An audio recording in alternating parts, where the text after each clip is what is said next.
네, 마지막 말씀 전하기 전에 같이 기도 드리시고 시작하시겠습니다.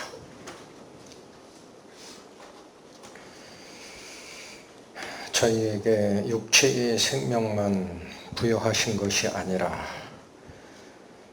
하나님께서 가지고 계신 영적 생명, 그 생명까지를 주기를 원하시는 하나님 아버지의 사랑을 이 시간 저희가 기록된 말씀을 통해 상고하고 그 말씀의 은혜 속으로 들어가고자 합니다.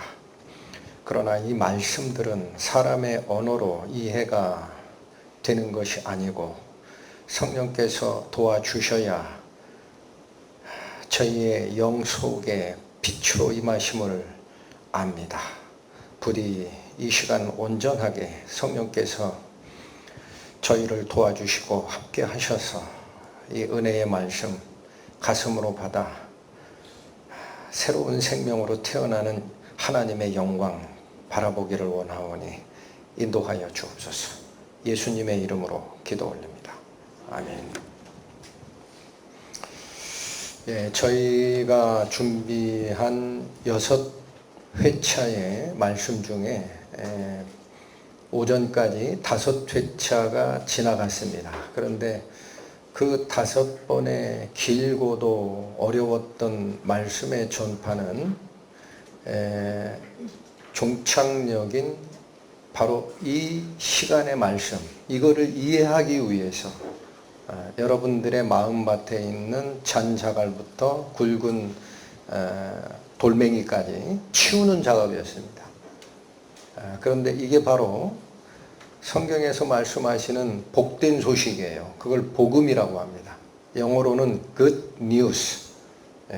good news를 하나님의 말씀을 통해 선포가 될 텐데 이 말씀은 누구만 듣느냐? 영이 열린 자만 듣습니다. 그러니까 마음을 다잡으시고 집중해서 하나님의 은혜 속으로 들어가시기를 권해드립니다. 자, 제목 보시면 공의의 하나님이라는 표현이 나옵니다. 이게 바로 지난번에 말씀을 나눴던 이스라엘의 역사 속에서 그들에게 가르쳐 주신 하나님의 공의로운 원칙. 이게 참 듣기 힘든 만큼 고난을 주시는 거잖아요. 근데 그 바로 공의로운 하나님은 벌을 주겠다 하고 끝내는 분이 아니다라는 거예요. 그 공의를 포기하시지는 않습니다.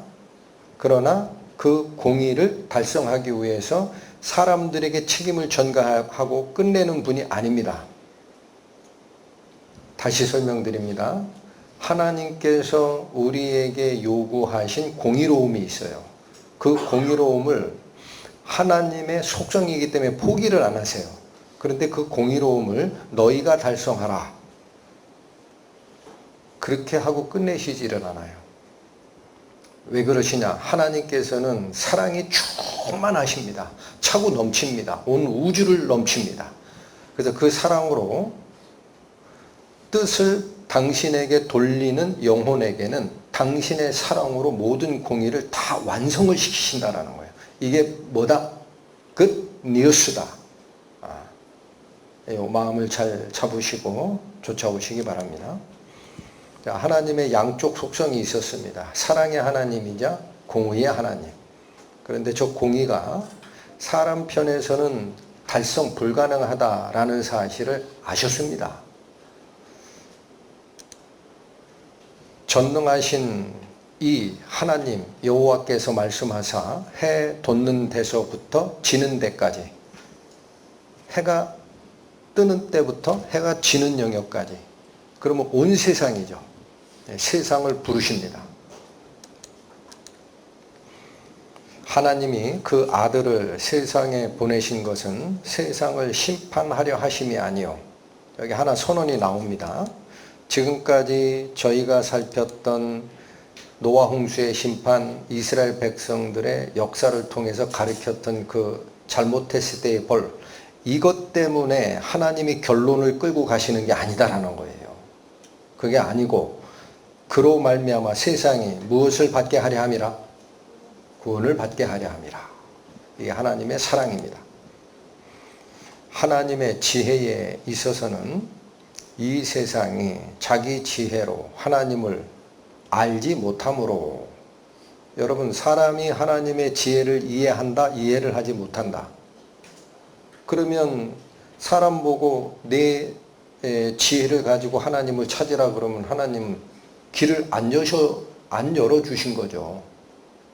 그렇죠? 그래서 어떻게 되느냐, 밑에 두 줄, 길을 엽니다. 지혜로 찾으라는 말은 안 합니다. 하나님께서는 전도에 미련한 것으로 누구를 구원한다? 믿는 자를 구원하시기를 기뻐하셨도다. 여기 믿음이 나옵니다. 여기서 믿는다라는 것은 생명에 관한 고난을 하나님께 넘기라라는 거예요. 믿는다가 뭐다? 생명에 관한 고난을 하나님께 넘기라. 그러면 하나님이 하신다. 자, 우리가 이 기독교적 신앙을 논하고 이야기를 할 때 세상 사람들이 그 조롱 섞인 이야기로 하는 말이 있습니다. 저기 예수쟁이 간다 그래요. 그죠? 저기 예수쟁이 간다. 그 예수라는 분이 누구냐라는 거예요. 성경이 얘기하는 예수님이 뭐라고 얘기하는가를 봅니다. 하나님이 언제부터 점지하신 구원자다? 창세 전부터입니다. 이 말씀 보십니다.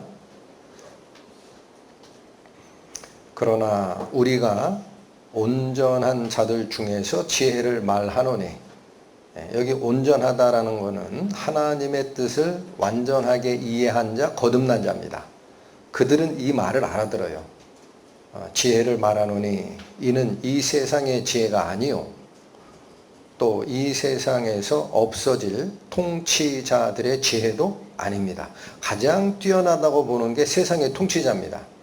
요즘 우리는 세상에서 정치 권력을 가진 자가 도덕적으로 더 문제가 있고 그래서 통치자들 그러면은 저 권력쟁이 이렇게 이해를 하는데, 구약적 개념에서는 그 한 시대의 왕은 가장 지혜롭다고 표현되던 시대입니다. 그러니까 저 말이 무슨 뜻이냐, 세상에서 제일 똑똑한들이 가지고 있는 지혜도 아니라는 거예요. 7절, 오직 비밀한 가운데 있는 하나님의 지혜를 말하는 거니. 자, 여기 지금 논하고자 하는 게 사람의 지혜다, 하나님의 지혜다. 하나님 지혜다. 근데 그 지혜가 오픈되어 있다, 비밀한 가운데 쌓여 있다. 쌓여 있다. 7절 다시 읽습니다. 오직 비밀한 가운데 있는 하나님의 지혜를 말하는 것이니 곧 어떻게 됐던 거다. 감추어졌던 것이다. 그 베일에 쌓여 있던 것이다. 이 비밀은 어떻게 해야 인간의 눈에 보인다? Remove the veil. Revelation. 계시를 해줄 때 알게 됩니다. 하나님이 우리의 영광을 위하여 언제 정하신 것이라 그래요?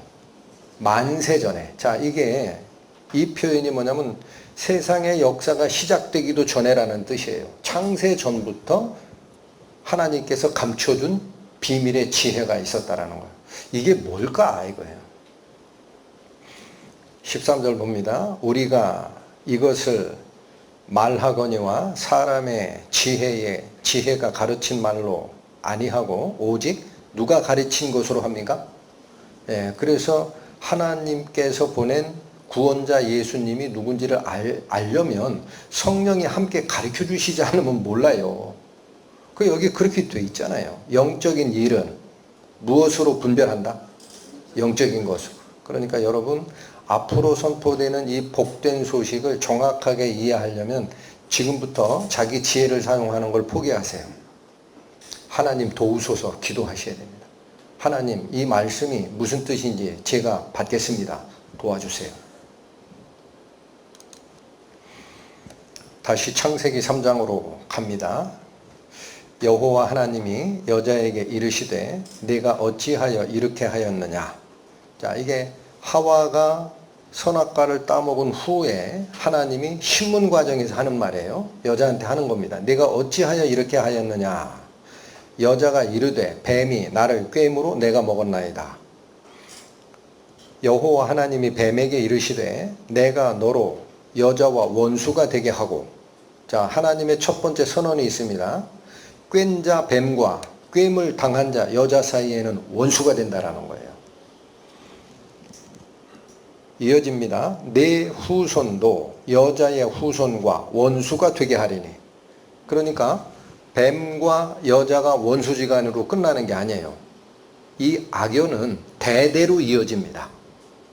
뱀의 후손도 여자의 후손과 서로 원수지간이 된다라는 거예요. 녹색 글씨 보십니다. 여자의 후손은 내 머리를 상하게 할 것이요. 너는 그의 무엇을 상하게 할 것이나? 여기 지금 보십시오. 여기 잘 보셔야 됩니다. 여자가 있습니다. 이게 꾀임을 받은 존재죠. 뱀이 있습니다. 이건 꾀인 존재죠. 그럼 이 둘 사이에 원수가 된다라는 말이에요. 첫 번째 하나님의 이 결정이. 그런데 뱀에 뭐가 나와요? 후손이 나오죠. 여자도 뭐가 나와요? 후손이 나와요. 그럼 이들 간에도 뭐가 된다? 원수지간이 된다는 거. 여기까지 알겠어. 지금부터 중요합니다. 알겠는데 여자의 후손이 여기입니다. 누구 머리를 상하게 합니까? 내 머리입니다. 내 머리. 너가 누구예요?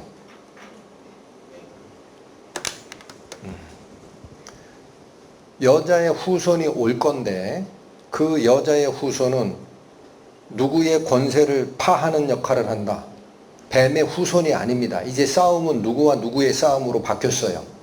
여자의 후손과 죄를 퍼뜨린 원흉인 뱀과의 싸움으로 바뀝니다. 뱀은 가만히 있느냐? 그렇진 않아요. 여기 반격을 가합니다. 너는 뱀은 그 여자의 후손의 발꿈치를 상하게 하는 것이 있을 것이다. 이게 무슨 말입니까? 자, 여기 보십시오. 그림으로 나타냈습니다. 여자의 후손이 서 있죠. 뱀이 감고 있어요. 여기 지금 뒤꿈치에 상처 난 거 보이죠? 어느 화가가 그린 겁니다.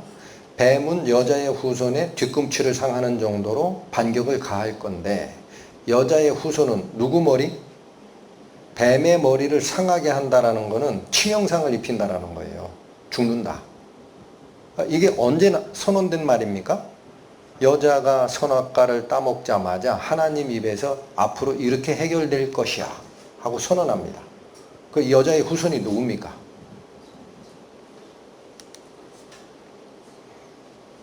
그러므로 주께서 친히 징조를 너희에게 주실 것이라. 자, 하나님께서 징조 주신다라는 거예요. 이 사인이라는 거예요. 사인. 보라, 처녀가 잉태하여 아들을 낳을 것이요. 누가 아들을 낳는다고요? 처녀가 어떻게 아들을 낳아요? 유부녀가 아들을 낳지. 그러니까 징조라고요. 초자연적인 사인이 온다. 처녀가 잉태하여 아들을 낳는 일이 있다. 이게 여자의 후손이에요. 보십시오. 남자와 여자가 결혼해서 아이를 낳은 거는 여자의 후손이라고 그래요? 남자의 후손이라고 그래요? 그렇게 얘기합니다. 통상적으로. 남자는 쉬고 여자는 바치다 그래요. 그런데 여기는 처녀가 잉태해서 아이를 낳아요. 남편 없이. 그러니까 뭐라고 부를 수밖에 없어요. 여자의 후손이지. 그런데 그의 이름을 뭐라고 부른다? 임마누엘이라고 부르게 될 거다. 그러니까 임마누엘이 무슨 뜻이냐? 히브리어입니다. 하나님이 우리와 함께 계신다라는 뜻입니다. 임마누엘이 무슨 뜻이다? 하나님이 우리와 함께 계신다. 그러면 여기서부터 어려워져요. 처녀가 결혼하지도 아니한 처녀가 아이를 낳게 되는데 그 아이가 하나님이 우리와 함께 계시려고 온 분이다라는 뜻입니다. 그 예수님은 말씀이신 하나님이 사람이 돼서 오신 분이라고 여기 잘 보시기 바랍니다. 이건 이사야서 구약이에요. 그런데 예수님이 탄생하는 과정을 설명하는 신약성경 요한복음에 이 말씀이 나옵니다. 태초에 말씀이 계시니라. 이 말씀이 하나님과 함께 계셨으니 이 말씀은 곧 누구시라? 하나님이시라. 하나님이 말씀하고 어떤 관계인지 잘 모르겠다. 아직 모르셔도 돼요. 이 말씀이라는 존재가 하나님의 반열이었다는 것만 기억하세요. 그런데 14절에 가니까 무슨 말씀 나와요? 말씀이 육신이 되어 우리 가운데 거하셨대요. 말씀, 하나님이신 말씀이 육신이 됐다라는 건 사람 몸으로 이 땅에 태어났다라는 거죠. 되어 어디에 거하셨다? 이게 뭡니까? 이게 임마누엘. 임마누엘이 무슨 뜻이라 그랬어요? 하나님이 우리와 함께 계신다. 안 보이시는 하나님께서 사람이 가지고 있는 죄의 문제를 해결하시러 3차원 공간으로 오신 분이라는 뜻입니다. 우리가 그의 영광을 보니 무슨 영광이다 이렇게 얘기해요? 아버지의 독생자라는 거예요. 아버지 하나님의 외아들입니다. 그래서 성부 하나님이 계시고 예수님은 성자 하나님이라고 부르는 거예요. 그러니까 여러분 2000년 전에 이스라엘 땅에 왔다가 돌아가신 그 예수라는 청년이 목수 요셉의 아들로 이해를 하면 복음이고 뭐고 아무것도 이해를 못하는 거예요. 그분이 누구였다라는 거예요. 하나님의 아들이었다. 은혜와 진리가 충만하더라. 18절 본래 하나님을 본 사람이 없으되 앞에서 계속 얘기해서 하나님은 볼 수 없는 분이다 선언했죠. 아무도 본 사람은 없어요. 그럼 우리가 어떻게 하나님을 믿고 쫓아가냐? 마지막 줄 아버지 품속에 독생하신 하나님. 이게 누굽니까? 원래 말씀으로 계셨던 1절에 그 하나님이에요. 14절에 초록색으로 표현된 아버지의 독생자, 아들 하나님. 그게 18절에 독생하신 하나님이라는 거예요. 독생하신 하나님. 그 하나님이 드러내 보이셨다라는 거예요. 이 땅에 내려오셔서 하나님의 뜻이 이거다 하고 직접 말로 전하고 올라가셨다.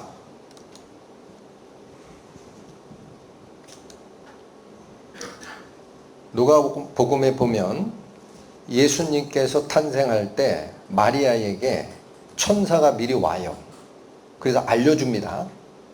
자, 그 장면입니다. 보라, 내가 잉태하여 아들을 낳으리니 이름을 뭐라 하라? 그러니까 저 이름은 육신적 부모인 마리아와 요셉이 진 거예요. 천사가 이름을 미리 알려준 거예요. 미리 알려준 거예요. 이렇게 이름 줘야 된다 그래요. 마리아가 천사에게 말하되 나는 남자를 알지 못하니. 여러분 여기서 남자를 알지 못한다라고 표현할 때 이 알지 못한다라는 말이 있죠. 이거는 남자를 경험한 적이 없다라는 거예요. 수천여예요. 수천여인데 어떻게 어찌 이 일이 있으리까 하고 천사한테 반문합니다. 35절 천사가 대답하여 이르되 성령이 내게 임하시고. 여러분 하나님의 능력이 처녀 마리아에게 오십니다. 성령이 내게 임하시고 지극히 높으신 이의 능력이 너를 덮으시리니. 그러니까 이거는 육체적인 생육관계의 수준을 넘는 생명의 원천 되시는 하나님의 힘이 너를 지배하는 때가 있다는 거예요. 그렇게 해서 이러므로 나실 바 거룩하신 이는 뭐라고 일러라? 하나님의 아들이라 일컬어지리라. 예수가 무슨 뜻인가? 히브리어로 이렇게 있습니다. 예슈아. 예슈아. 뜻이 뭔가?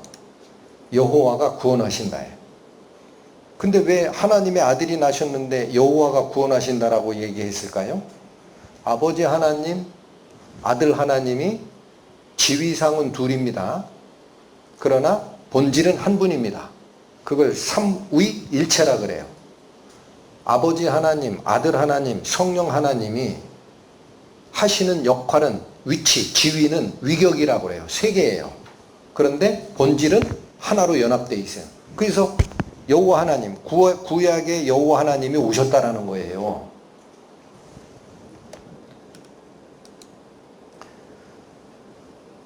자, 여기 참 복음을 전하다가 힘든 게 여기예요. 그 노아 홍수 사건 얘기할 때 제가 그런 얘기를 언뜻 했습니다. 다 좋은데 이것 때문에 성경 못 믿겠다. 뭐라고 얘기하는데요? 노아 600세대 된 해 2월 17일 날 홍수가 시작됐다. 아이 그만 덥지. 뭘 믿어? 그렇죠. 신약에 와서 예수님 얘기하다가 뭐 때문에 안 믿어요? 처녀가 애를 베고 나왔다고? 아이 그만해. 하나님의 아들이 처녀에게서 태어나셔야 되는 이유가 있었어요. 그래서 에덴 동산에서 타락을 할 때 뱀하고 하와에게 하나님이 명령을 주시면서 뭐라고 그랬어요? 뱀 너하고 여자 너하고 원수지간이고 뱀의 자손과 여자의 자손 너희들도 대대로 원수지간이 될 거다. 그런데 여자의 후손이 오면은 누구 머리 상한다 그랬어요? 뱀 네 머리 깨러 올 거다. 여자의 후손 얘기를 하셨잖아요. 여러분 성경의 맨 첫 번째 성경에 3장에서 얘기하셨다고. 그게 세상을 창조하기 전부터 하나님이 아시고 지정한 거라는 거예요. 자 여기 보세요. 하나님이 전지하시죠. 다 아시죠. 시간의 제한이 있어요 없어요? 없어요. 시간의 제한도 없으시고 공간의 제한도 없으십니다. 그래서 하나님께서 세상을 만드시고 사람을 거기다 창조하시고 먹지 말라라는 계명 주면 뱀이 와가지고 꿰가지고 타락할 줄 아셨어요? 몰랐어요? 다 아셨어요. 다 아셨다고. 그러니까 그거 구하려고 세상을 만들기도 전에 만세 전부터 예정하신 예수 그리스도를 보낸다라는 계획도 미리 서 있었던 거예요. 문제는 왜 이렇게 복잡하게 하시느냐 이거야. 그냥 일반적인 사람으로 태어나게 하지. 여기 보십시오. 그러므로 우리에게 큰 대제사장이 계시니 승천하시니 곧 하나님의 아들 예수시라. 죽었다 부활하여 하늘로 올라가신 예수 그리스도를 얘기합니다. 우리에게 있는 대제사장은 누구 얘기하는 거죠? 저분. 예수 그리스도는 그런 뜻입니다. 우리의 연약함을 동정하지 못하시리가 아니요. 우리가 어디가 부족하고 우리가 뭐 때문에 믿음을 갖지 못하고 우리가 뭐 때문에 하나님 말씀에 집중 못하고 자기 인생 즐기려고 자꾸 말씀을 거부하는지 예수님이 아신다는 거예요. 왜 아세요? 왜 아세요? 본인이 육체를 가지고 와봐서 알아요. 어떤 유혹이 오는지를 알아. 사람들이 약하구나. 그 동정 못하실 분이 아니에요. 육체를 가지고 오셔서 경험을 하셨어. 그렇다고 해서 예수께서 우리와 똑같이 죄가 있느냐? 맨 마지막 줄 모든 일에 우리와 똑같이 뭐를 받으셨어요? 배고프면 이게 배고프구나. 육체를 가진 인간이 이런 느낌을 갖는구나. 슬프면 울고 그죠? 오래 걸어가면 피곤하고 다 알았어요. 육체가 약하구나. 근데 딱 하나가 달라요. 뭐는 없다? 죄는 없으시다. 왜 없어야 됩니까? 그분이 오셔서 제물로 죽어야 되거든. 그럼 구약의 제사규례하고 똑같습니다. 흠이 있는 양이나 염소는 제물이 된다? 안 된다? 안 된다. 그러니까 죄 없는 제물로 오셔야 되니까 죄 없이 나와야지. 여기 잘 보십시오. 어떻게 죄 없이 태어나요? 자 여기 다시 보세요. 아담과 하와가 원래는 하와가 유혹을 받아가지고 선악과를 먼저 먹었어요. 근데 자기만 먹었으면 괜찮은데 같이 있는 남편에게도 주면 그도 먹었어요. 둘 다 오염돼서. 그러면 둘 사이에서 결혼해서 나오는 아이들은 전부 다 죄만 가지고 나오죠. 맞죠? 그러니까 일반적인 부부관계에서 하나님의 아들이 이 성육신이라고 합니다. 사람의 몸을 쓰고 와버리면 부모의 죄가 그냥 유전이 된다고요. 그러면 죄 없이는 못 오시는 거잖아. 근데 죄가 없이 오시려면 어떻게 하느냐. 그래서 여기 보세요.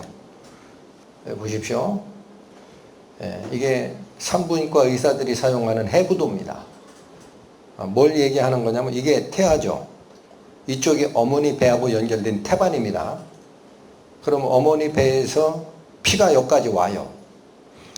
아기의 탯줄이 여기로 가서 아기의 피가 여기까지 갑니다. 그럼 피가 섞이느냐라는 거죠. 그래서 저기 네모진 부분 저걸 확대하니까 어머니 피가 여기까지 와 있죠. IFP는 지금 표시가 안 됐습니다. 이게 IFP입니다. 이게 적혈구예요. 여기 확대돼 있죠. 그런데 이 피하고 이거하고 섞여요, 안 섞여요? 안 섞이게 해놨어요. 이 막 때문에. 영양분은 여기를 통과해서 들어옵니다. 제 얘기면 못 믿죠. 브레테니커 백과사전입니다. 태아의 혈액은 육모를 적시고 있는 산모의 혈액으로부터 아주 얇은 조직에 의해서 분리되어 있대요.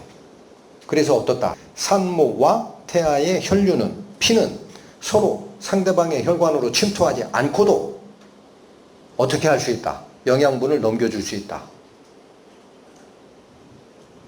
피가 안 섞이면 죄성이 와요, 안 와요? 여기 잘 보세요. 여자의 후손으로 태어나도 여자도 죄인이에요. 여러분, 예수님은 잉태하신 마리아가 죄인입니다. 아시겠죠? 그러면 말이 이상해지는 거예요. 자, 아까 천사를 보내서 잉태 고시한 내용이 뭐냐면, 마리아야, 내가 잉태하여 아들을 낳으리니 이름을 예수라 해. 이렇게 천사가 얘기하니까 마리아가 깜짝 놀래가지고, 무슨 말씀입니까? 저는 남자하고 잡은 적이 없는데 어떻게 이런 일이 일어납니까? 천사가 뭐라 그래요?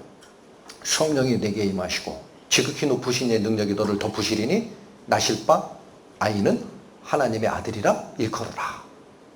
아, 성령으로 잉태됐다는 건 알겠어. 그런데 그게 마리아의 뱃속에 태아가 착상을 해가지고 10달을 커야 나오잖아. 그렇죠. 그러면 마리아 어머니가 죄성을 가지고 있단 말이에요. 거기에서 이 성령으로 잉태된 씨가 여기에 착상을 해가지고 태반의 영양분을 10달 동안 공급받다 보면은 어머니 마리아의 죄가 이쪽으로 넘어오는데 어떻게 죄 없는 예수님이 나오느냐라는 거지. 그런데 의학적으로 가능하다라는 거죠. 제 이야기입니까? 브레테니커 백과사전 말입니까? 믿을만 하죠? 그래서 이렇게 나와야 된다라는 겁니다. 이렇게. 그래서 예수님의 피는 어머니의 피와 분리된 상태이므로 마리아의 죄성으로부터 오염된다, 오염되지 않는다. 그래서 여자의 후손으로 구원자 예수를 보낼 거다. 이것 때문에 못 믿는단 말이에요. 예수님 믿고 싶어도. 세계 4대 성인이라는 사람이 믿고 쫓아가는 모든 종교의 창시자를 쫓아가 보십시오. 천주에게서 잉태된 자는 유일하게 예수님 하나밖에 없습니다. 뒤져보세요. 누가 하신 거예요? 하나님이. 자, 그래서 이제 보십시오. 마음을 집중하시고 출애굽을 바로 앞 시간에 구원하는 본보기다 그랬어요. 그래서 우리가 출애굽을 자꾸 얘기하는 이유가 뭐냐? 아, 힘들게 왜 옛날에 고대 역사를 자꾸 얘기하느냐 이렇게 생각이 드시겠지만 그게 하나님께서 당신의 백성을 구원하는 예표로 준 겁니다. 그 안에 가봐야 어떻게 해야 구원이 되는지가 거기 숨어 있어요. 그래서 이건 바로 전에 봤으니까 이렇게 갔다가 요셉이 팔려갔다가 이스라엘 사람 전체가 내려갔다가 종살이하고 꺼낼 때 이때 사실은 애굽을 하나님이 심판했어요. 아까 뭐라고 그랬어요? 내가 애굽의 신들을 심판하리라. 바로 앞에서 설명드려요. 기억하시죠? 이 애굽을 심판할 때 이스라엘은 심판을 받았습니까? 구원을 받았습니까? 애굽의 장자는 다 죽어나가는데 누구만 살아요? 이스라엘 사람들은 장자 죽는 재앙에서 피해갔어요. 그렇죠? 그래서 이게 뭐냐면 심판과 구원은 동시에 일어납니다. 여기서 말씀 듣는 여러분들 잘 기억하세요. 내가 구원을 선택하지 않으면 중립지대에 있다고 생각하는 분이 있어. 나는 예수님 믿고 싶은데 예수님 믿으면 내 인생이 제한을 받아. 하고 싶은 일 못해. 그러니까 잠깐만 여기 있어. 아직 안 갈 거야 예수님한테. 그러면 사탄하고 나하고는 관계없는 줄 안다고. 큰일 난 겁니다. 속아버렸어요. 예수님께 속하지 않은 난 다 누구에 속한 거예요. 그걸 왜 모르시냐고. 둘 중 하나입니다. 지옥과 천국 외에 중간지대가 있는 게 아니에요. 여러분, 말씀을 잘 들으셔야 돼요. 그래서 애굽이 심판받을 때 이스라엘은 구원을 받는 거예요. 둘 중 하나입니다. 죽든지 살든지. 자, 그래서 이 과정을 봅니다. 어떻게 받았어요? 이스라엘 사람들이 왜 안 죽었어? 다시 가봐야 돼. 죄값 치렀다라는 징표 때문에 안 죽는 거예요. 자, 여기 보세요. 다시. 어떻게 돼 있었어요? 너희는 이스라엘 온 회중에게 말하여 이르라. 이달 열흘에 너희 각자가 어린 양을 취하고 각 가족대로 그 식구를 위해서 어린 양을 취하되 14일까지 간직했다가 해질 때에 이스라엘 사람들이 그 양을 잡고 피를 어디다 발라? 그 집 문설주와 인방에 바르라. 이게 뭐가 된다? 사인이 된다 그랬잖아요. 그 이게 왜 사인이 되느냐? 여기 보세요. 문 인방과 좌우 문설주의 피를 보시면 이게 하나님이 보는 사인이에요. 아, 여기 뭔가 표시가 되어 있구나 하면 어떻게 한다고 되어 있어요? 멸하는 자에게 너희를 치지 못하게 하나님이 명할 거다. 천사에게 지시하는 겁니다. 야, 내려가서 장자를 다 죽이라. 하나는 예외다. 요대로 하는 사람은 살려둬라. 하실 거다. 이게 구원한 표 아니에요. 이게 뭐 때문에 이렇게 했느냐 이거야. 저기 뭐라고 그랬어요? 여기 애굽 사람들에게 재앙을 내리려고 멸하는 자, 이게 천사입니다. 이 천사를 보내실 때에 뭘 보면? 문 인방과 좌우 문설주에 뭐를 보면? 피를 보면 넘어가리다. 그 집은 안 들어간다. 멸하는 자에게 너희를 치지 못하게 하실 것입니다. 왜 이 복잡한 일을 만드셨느냐? 여기에 비밀이 있다는 거예요. 하나님의 뜻이. 그래서 자, 우리 질문해야 됩니다. 왜 피를 보면 죽음의 형벌이 그 집을 넘어갔을까? 왜 그럴까? 육체의 생명은 피에 있음이라. 내가 이 피를 너희에게 주어 제단에 뿌려 너희의 생명을 위하여 속죄하게 하였나니. 이 말씀하시는 게 하나님이에요. 레위기 하나님. 제사규례를 모세에게 알려주는 겁니다. 다시 읽겠습니다. 육체의 생명은 어디에 있다? 피에 있다. 내가 이 피를 너희에게 주어 제단에 뿌리게 했다. 이유가 나와요. 너희의 생명을 위해 속죄하려고 그렇게 하는 거다. 근데 왜 그러냐? 생명이 피에 있으므로 피가 죄를 속하느니라. 여러분, 속하다라는 말이 뭐냐면 값을 치르다예요.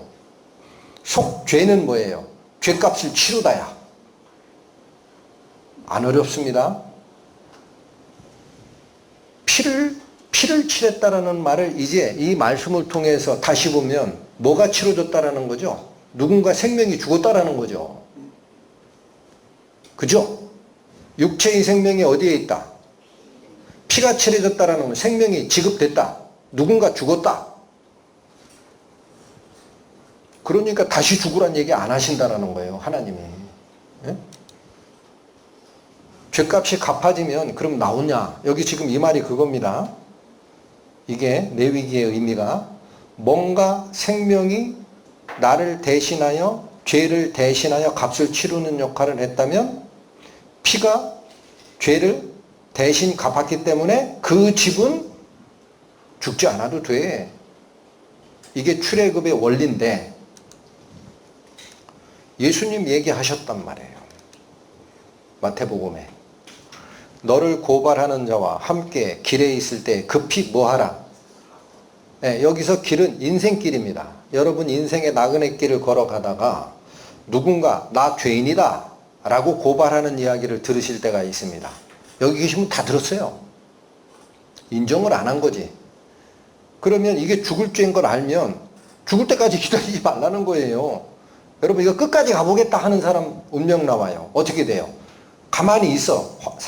화해하지 않고 그러면 고발하는 자가 너를 재판관에게 내어주게 되고 재판관은 누구에게 내줘요? 옥리는 뭐냐? 옥을 관리하는 관리입니다.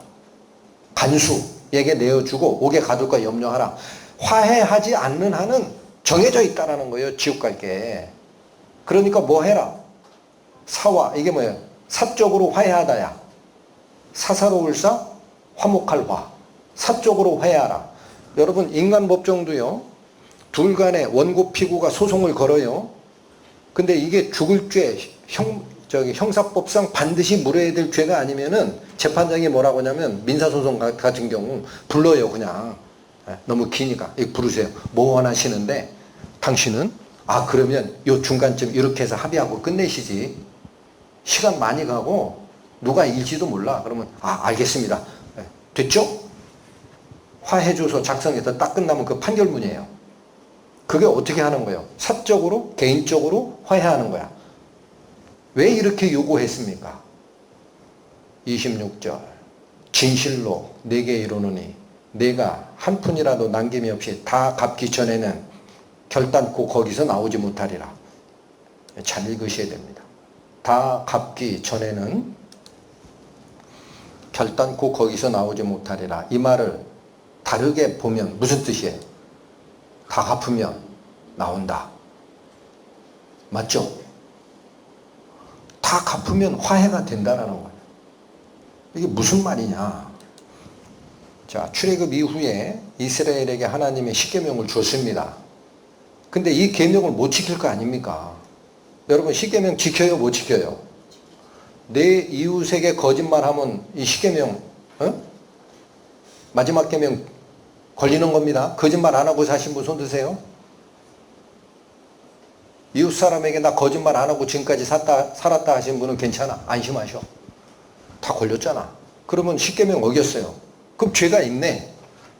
그럼 그냥 놔두면 하나님의 벌을 받아야 되잖아요. 근데 여기 보세요. 대속법이에요. 값을 치르는 게 속이라고 그랬습니다. 대는 뭐냐면 대타 쓰는 거예요. 대타. 내가 값을 치를 수가 없어요. 왜 없어요? 내가 값을 치르면 내 목숨 바쳐야 되는데 그럼 죽어버렸는데 이미. 그러니까 내가 죽을 죄를 내가 갚는 게 아니라 다른 사람 대타시켜서 갚는 거예요. 그게 뭐냐? 제사입니다. 이게. 이걸 속죄 제사라고 그래요. 그래서 복잡하지만 한 번 더 갑니다. 레위기에 있는 속죄 제사 잘 보십니다. 만일에 평민의 한 사람이 여호와의 계명 중 하나라도 부지 중에 범하여 허물이 있었는데 그가 범한 죄를 누가 그에게 깨우쳐 주면, 자 이게 무슨 말이에요? 평소에는 내가 죽을 죄인지를 모르고 지나가고 있어요. 이게 부지 중에입니다. 부지 중에 알지 못하는 사이에 죄를 범했는데 누군가 와서 범한 죄를 깨우쳐 줬어요. 야 잠깐만 너 일로 와봐. 너 그런 죄 졌어? 그냥 살아가면 큰일 나 이 사람아. 성경을 봐. 지옥 갈 죄야. 알려줬어. 그러면 가만히 있어요? 가만히 있지 마. 깨우침을 받은 자는 흠 없는 암염소를 끌고 와서 범한 죄로 말미암아 그것을 예물로 삼아서 암염소를 대신 죽입니다. 방법이 뭐냐? 그 속죄 제물 머리에 안수합니다. 안수라는 거는 나 대신 죽을 염소 머리에 내 손을 얹는 거예요. 이게 일종의 모션입니다. 무슨 뜻이냐? 내가 죽어야 할 생명값을 얘한테 묻게 하겠습니다. 대리자로 세운다라는 거예요. 대리자로. 안수하고 그 재물을 번제물 잡는 곳에서 잡을 것이요. 여러분 초록색 글씨로 한 이거는 누가 하는 거예요? 누가 하는 거예요? 죄인이 하는 거예요. 34절부터는 제사장이 합니다. 제사장은 그 손가락으로 그 피를 찍어 번제단 뿔들에 바르고 그 피 전부는 제단 밑에 쏟고 그 모든 기름을 화목제물의 기름을 떼어낸 것 같이 떼어내 제단 위에 불살라 여호와께 향기롭게 할지니. 너무 어렵죠? 핵심만 보세요. 제사장이 그를 위해 이런 과정을 통해 속죄를 한즉 그가 사함을 얻어요? 안 얻어요? 이게 대속법이라는 겁니다. 내가 죄 값을 직접 치르려고 하면 내가 죽어야 되거든. 근데 그러면 지옥 가잖아요. 그러니까 하나님이 무슨 방법 알려줬어요? 너 대신 죽을 대타가 있으면 넌 산다. 그래서 이렇게 하는 거예요. 이렇게. 이게 천막으로 만들어진 광야 시대의 성전입니다. 그런데 살다가 자기가 죄 졌는지 모르고 그냥 즐겁게 살다가 누군가 알려줬어요. 너 지옥 갈 죄 졌다. 그러면 가만히 있어라. 나 대신 죽을 양 데리고 와라. 이거 흠없는 양 데리고 와야 돼요. 그 손으로 안수하죠.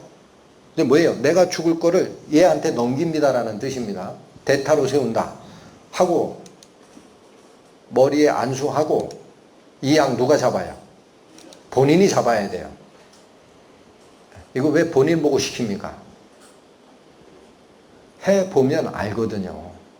아, 내가 한 생명을 죽였구나. 어? 이게 내가 죽을 건데 염소가 대신 죽었구나. 아, 알라고 본인이 시켜요. 여기가 본인이 하는 일입니다. 그 다음 제사장은 어떤 일을 해요? 이 피 있죠? 이거 받아요. 그래가지고 요 성전 마당에 있는 이 번제단입니다. 번제단이라는 건 태울 번, 짐승의 고기를 나중에 여기다 다 태워야 돼요. 이 번제단에 뿔에 바릅니다. 뿔. 예. 손가락에 찍어 바르는 모습 보이죠? 번제단 뿔에 바르고 나머지 이 고기는 전부 이 제단에다 불살릅니다. 이렇게 하라라는 거예요. 그러면 내가 죽을 대신에 누가 죽었다?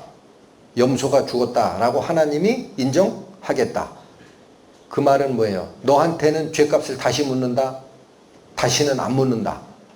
아, 괜찮다. 이제 값을 받았으니까. 여기 보십시오. 그 다음에 이렇게 매일의 죄인들이 오면 제사장들이 제사를 지내서 하나님께 바칠 그 제물의 예비 상태를 만든 겁니다. 아직 끝난 게 아닙니다. 1년에 한 번 대제사장은 지금까지 드렸던 백성들에 대한 죄가 하나님 앞으로 연락될지를 묻기 위해서 지성소로 들어갑니다. 여기 보세요. 요 위에 있는 이 천막으로 된 이 지붕이 있죠. 걷어내면 이렇게 돼 있어요. 칸이 두 칸이에요. 그 피를 가지고 휘장 안으로 들어가서 속죄소 위와 속죄소 앞에 뿌려라 합니다. 여기가 입구인데 앞쪽이 성소, 저 뒤가 지성소입니다. 지성소는 지극히 성스러운 장소. 이곳에 누가 있다라는 거예요. 이곳에 누가 있다? 하나님이 계세요. 그 당시에는 뭐가 있느냐? 하나님을 상징하는 말씀이 보관된 십계명 돌판이 보관된 법궤가 거기 있습니다. 그러니까 여기까지 들어가라는 얘기예요. 이게 법궤입니다. 어디다 뿌리라고 돼 있어요? 속죄소 위와 속죄소 앞에 뿌려라. 속죄소가 어딥니까? 이 위입니다. 여기 잘 보세요. 천사가 새겨져 있죠. 천사의 눈이 바라보는 장소가 여기입니다. 그렇게 만들라고 돼 있어요. 이 위에 천사가 보는 앞에서 그 속죄소 위에다가 대제사장이 피를 뿌립니다. 이 제사가 받아들여졌는지는 어떻게 결정납니까? 어떻게 결정나요? 잘못된 제사가 이 속에 섞여 있으면 하나님이 안 받으실 수도 있어요. 여러분, 가인의 제사와 아벨의 제사가 드려졌지만 누구 제사는 하나님이 안 받으셨어요? 가인의 제사. 왜 안 받았어요? 땅의 소산물, 저주받은 소산물 드리면 하나님이 받아요? 안 받아요? 이 안에 잘못된 게 있으면 하나님이 받아요? 안 받아요? 안 받는다고요. 응? 아직 끝난 게 아니에요. 그러니까 이 제사가 받아들여졌는지를 어떻게 아느냐라는 거지, 질문이. 저기가 하나님 계신 곳이다라고 상징화되는 곳인데